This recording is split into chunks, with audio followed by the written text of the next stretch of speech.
Welcome to Arcadian. This video is about dice in D&D, why we use them, what they're supposed to represent, and when should they be rolled.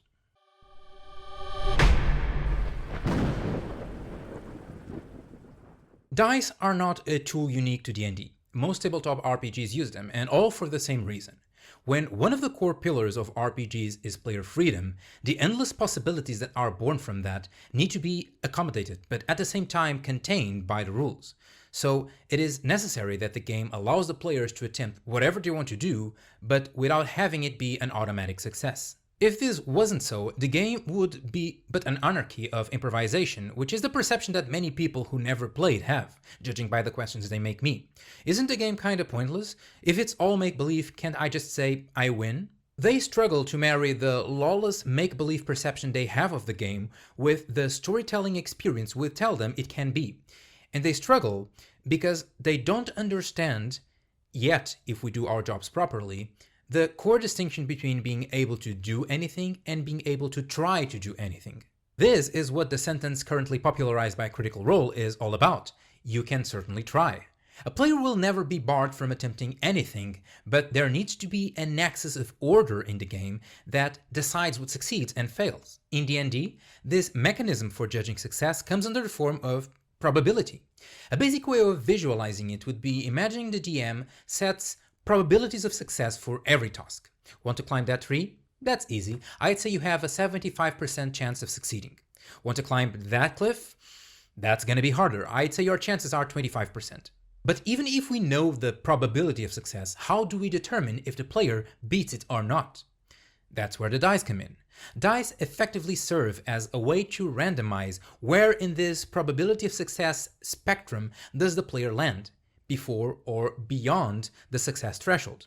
They represent the unpredictable result of an outcome not yet set. RPGs using the D100 system like Call of Cthulhu do this literally. Each task is given a percentage of success, and to attempt it, a player must roll the percentile die. If they roll below the percentage, it means they succeeded.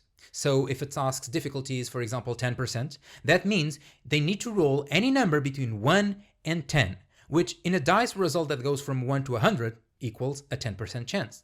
But D&D uses a different system, the D20. How does that translate? Well, actually, it's the same principle, but slightly simplified, since instead of having the whole range of numbers between 1 and 100 as possible difficulties, there are only 20 levels, from 1 to 20. Kinda. We'll get to that later. So, for example, instead of the DM saying that there's a 25% chance of being successful in climbing that cliff, they instead state that the difficulty class, or DC, is 16, which basically means the same thing. Why? Because to clear that task, the player will have to roll 16 or higher in the D20 roll, right? If we assume the character has no relevant modifiers, that means they must roll a 16, a 17, an 18, a 19, or a 20. That's 5 good rolls in a die with 20 sides, right? 5 out of 20 is the same as 1 out of 4, which is the same as 25%.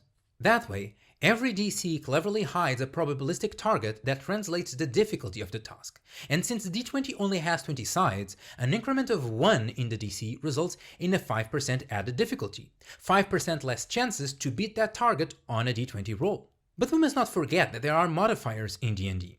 For example, a fighter with a strength of 12 has a +1 strength modifier, so any D20 rolls made with strength will sum +1 to the result, thus increasing the range of possible results from 1 to 20 into 2 until 21.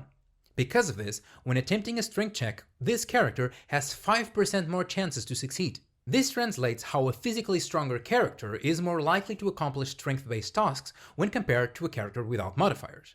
The same is valid for any other attributes and for proficiency bonuses. This also allows the DM to set higher DCs than 20, meaning that they can't be achieved by normal folk, characters without any modifiers.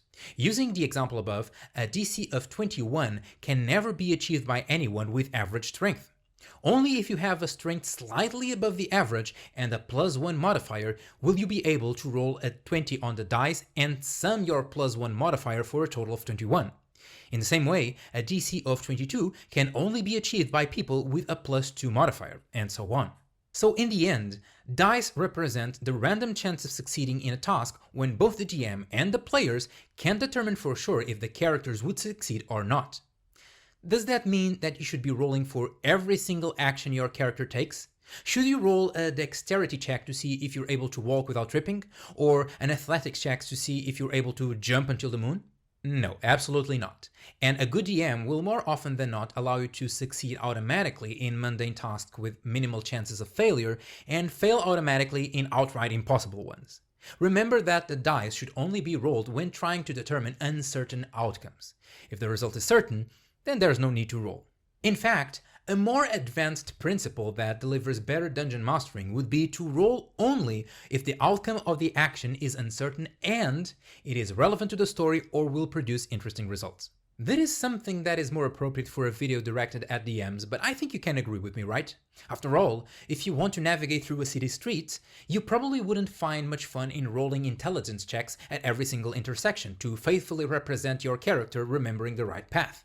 The game's not supposed to be a faithful simulation of life in general. Anyway, I hope this was useful to you. I know that many people often ask me why we use dice in RPGs, and I figured I might try to devise a single definitive answer to all those questions. If you have someone similar asking you about the role of dice in RPG, send them this video, maybe it'll help them. If you want to keep talking about dice, I have 2 recommendations for you, but be advised, they are videos intended for dungeon masters. The first is a story of mine when I got the anger of an entire convention for defending that D&D isn't the best game to tell stories, because of the dice. The second one deals with the eternal controversy. Is it okay or not to fudge dice rolls as a DM? If this video was worth your while, please consider giving it a like and making me a happier human being. Thank you for watching. I'm the first Arcadian, and the wheel weaves as the wheel wills.